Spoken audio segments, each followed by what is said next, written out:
Right, by 2050, the number of people living in cities could double as the world population surpasses 9 billion, and the number of cars could double from 1 billion today. Now, imagine the traffic gridlock in major world cities with that many people and cars.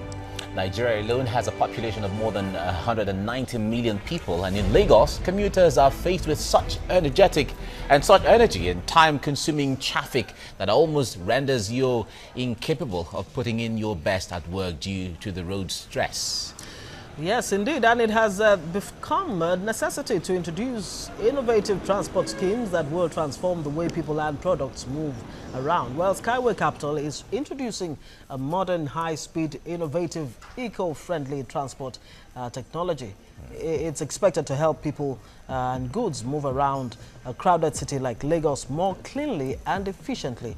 All right, let's see how this is supposed to work. And of course, we can find out from our guests this morning. Frantisek Solar is SKYWAY Capital Board of Directors. Good morning and good to have you on the show. It's good to have you, George. Okay, and of course, Mr. Ayo Adewale is a Nigerian partner wearing a different cap. This morning, when people see you, they expect you to be talking about politics, but this is totally different. Very quickly, Frantisek Solar. I mean, talk to us about this eco-friendly transportation. I mean, what exactly are we expected to see with this? Yeah, thank you for inviting to coming to your TV. I would like to say that this technology is fully innovative technology. It was divided by Mr. Unitsky. He started work in this technology from 1978.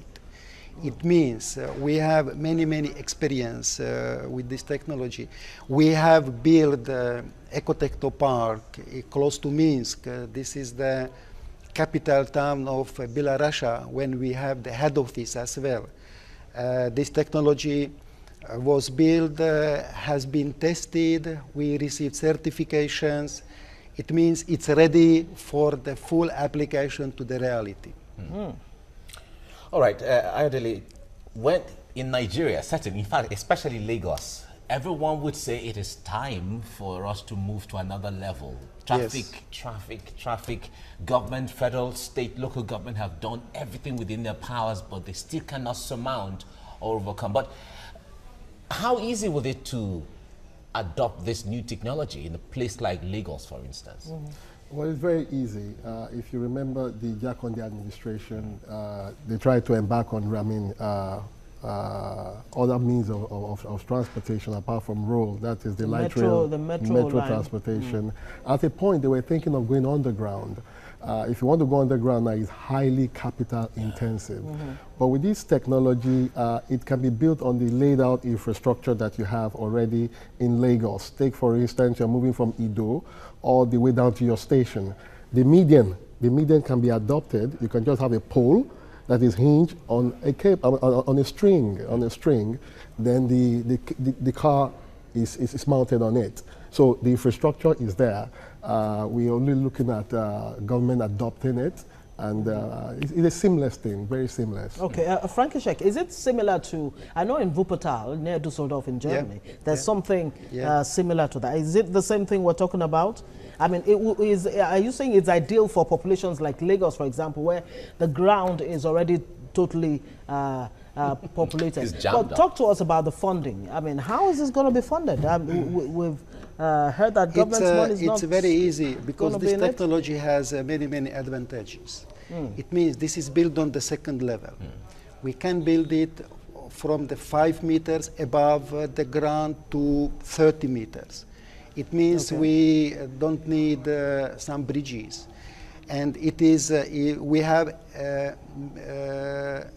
more type of this technology. We can use many types.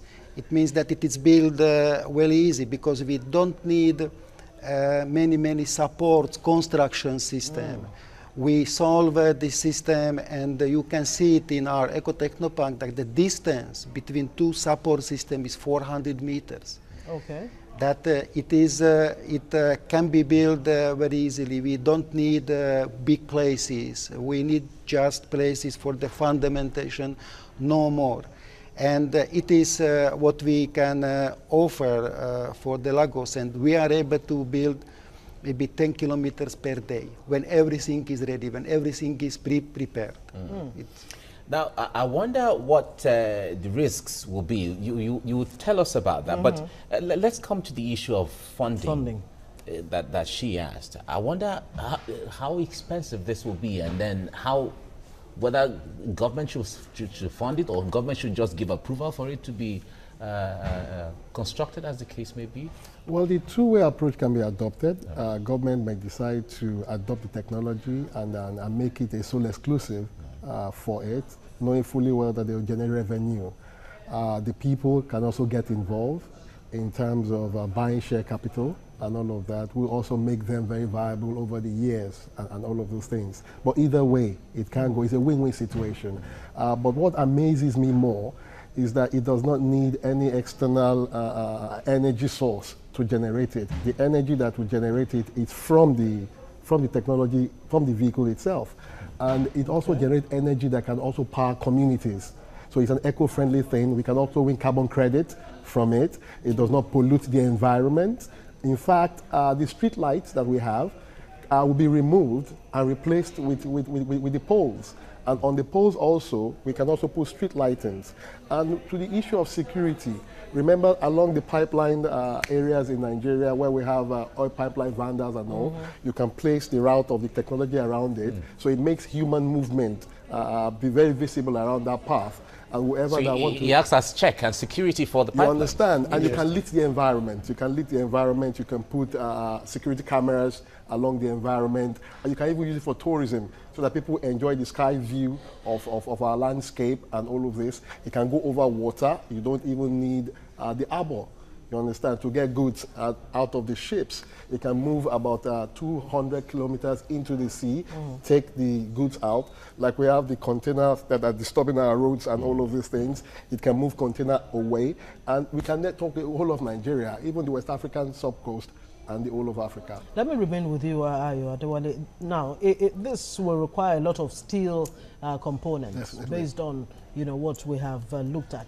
Nigeria ordinarily should provide the steel that you would need to power this kind of project, but unfortunately our Jakarta steel complex is still very much moribund. How are you going to fix that challenge? Well, with that requirement, yes, because they have the technology also to refine. They have technology to refine, and there are partners that can come in. I've also asked that question, and they are ready to establish a factory in Nigeria for processing. They are also ready to go in partnership with cement and concrete manufacturing industries. So it's not just solving our transportation problem or solving the security problem, it's also going to solve our unemployment problem. So a lot of things will be coming into it. All right, Frantisek, which country or where else in the world has this technology been deployed for? First, what I need to say, as I said, we have built our Ecotechno Park in Minsk. This is 38 hectares.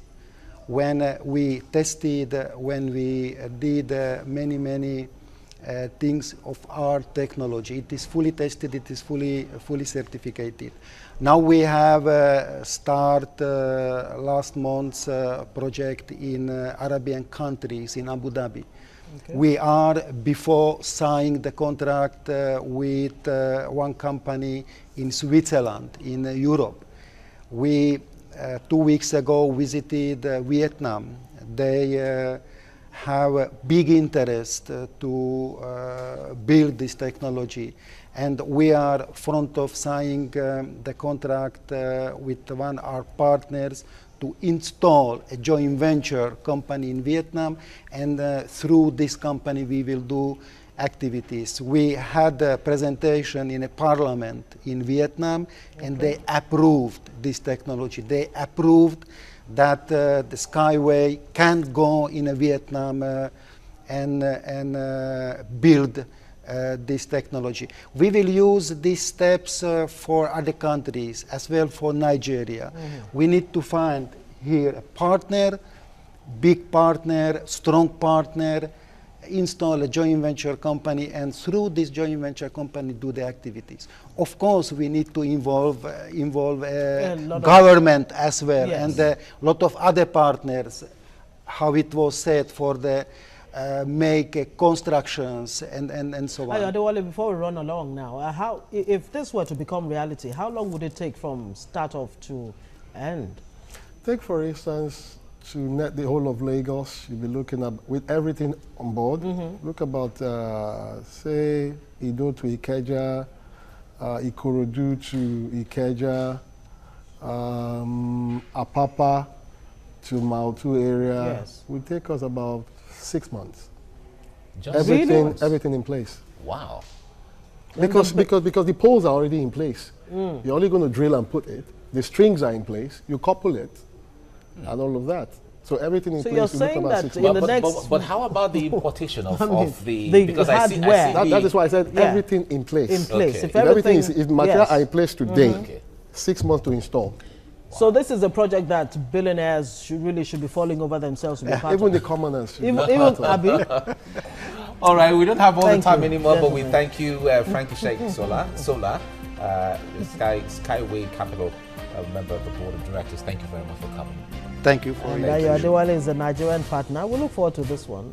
Since it's open to ordinary Nigerians like ourselves, maybe we'll invest. You know, I don't want to mention their name now. Yeah. You know, when the telecom company came into Nigeria, then a lot of people were skeptical. A lot of people didn't want to come in. But when they came in, I mean, look at the time Here we are down today. the line. Yeah. Those who Exactly. bought shares then, look at where they are. Thank you All very right, much, thank you so gentlemen. much. Thank you, gentlemen, for coming on the program. Thank you.